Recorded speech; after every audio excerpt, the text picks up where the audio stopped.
Pada hari bertolaknya pasukan Belanda, orang-orang Islam mulai ditembaki. Sebermula, Srebrenica adalah oase di antara kecamuk perang etnis di Yugoslavia. Orang-orang Islam yang cari selamat dari pembantaian etnis yang mengatasnamakan Serbia Raya yang digaungkan Slobodan Milošević bersua tempat aman di sana. You are now under the protection of the UN forces. Namun, Juli 1995, situasi berganti. Sejak pekan pertama bulan itu, Jenderal Ratko Mladić, Panglima Tentara Serbia, memerintahkan pasukannya mengepung Santero Srebrenica. Jam dinding berdentang, dan lambat laun, Srebrenica menjadi serba kekurangan. Bahan bakar habis, persediaan makanan menipis. Dalam situasi yang mencekam itu, 600 tentara Belanda yang tak bersenjata berat, bagian dari pasukan PBB yang bertugas di Srebrenica, mencoba tetap berdiri tegak.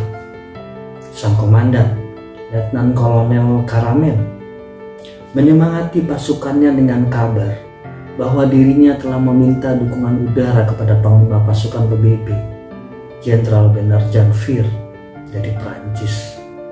Sialnya, satu keteledoran bikin rusak rencana. Permintaan Karaman ternyata ditulis di formulir yang keliru.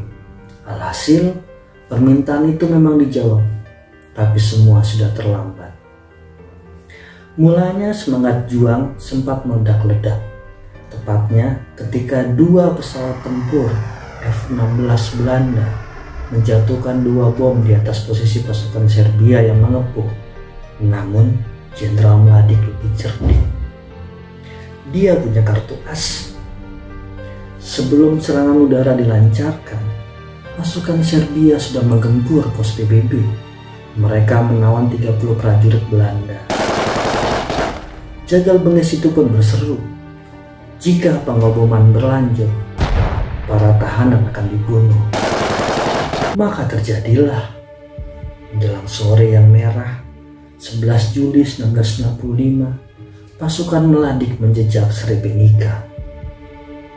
Malamnya, Karaman dipanggil ke Fontana Hotel. Kalau kita menonton video pertemuan itu, tampak sekali kalau Karaman benar-benar ketakutan. What I always used to say, I'm a piano player. Kao što imam uvijek običaj da kažem, ja sam sviračko lice. Don't shoot the piano player. Nemojte da pucate u pijanstvo. Slabi ste vi pijanista. Ima puno. Di lain sisi, Mladić jelas-jelas Jenderal Serbia yang membenci orang-orang Islam. Bili smo mi, gospodine, srećna država i srećni narod. Muslims, because we were happy country. I fino smo živjeli i u Srebrenici i ovdje. And we had a very good life. Sve dok nisu muslimani počeli da slušaju šta im kaže Vandenbroek, Zimmerman i njihovi Kohl i slična zapadna mafija. Orang-orang Islam harus menyerahkan senjata mereka kalau tidak mau dihabisi. Demikian ancam Mladić. Sehabis ketegangan itu, kameramen Serbia mengabadikan aksi Karaman mengangkat gelas dan bersulang dengan Mladić. Karaman kemudian menyerahkan 5.000 muslim ke tangan Mladić untuk dipertukarkan dengan 15 prajurit Belanda yang ditahan di Nova Kasaba. Pada hari pasukan Belanda meninggalkan Srebrenica, kita kembali saksikan adegan yang memalukan. Karaman bersulang dengan Mladić dan menerima sejumlah cendera mata dari Mladić. Pada hari bertolaknya pasukan Belanda, orang-orang Islam mulai ditembaki. Pembantaian dari pasukan Serbia dimulai dari sebuah gudang dekat desa Kravica, Srebrenica. 3 hari berselang, mulai masuk laporan aksi jagal pasukan Mladić, dan Letkol Karaman, komandan pasukan Belanda itu, tak melaporkan peristiwa itu kepada atasannya. Namun mereka yang selamat dari kematian itu tak mau diam. Mereka mengajukan kasus itu ke Pengadilan Negeri Den Haag.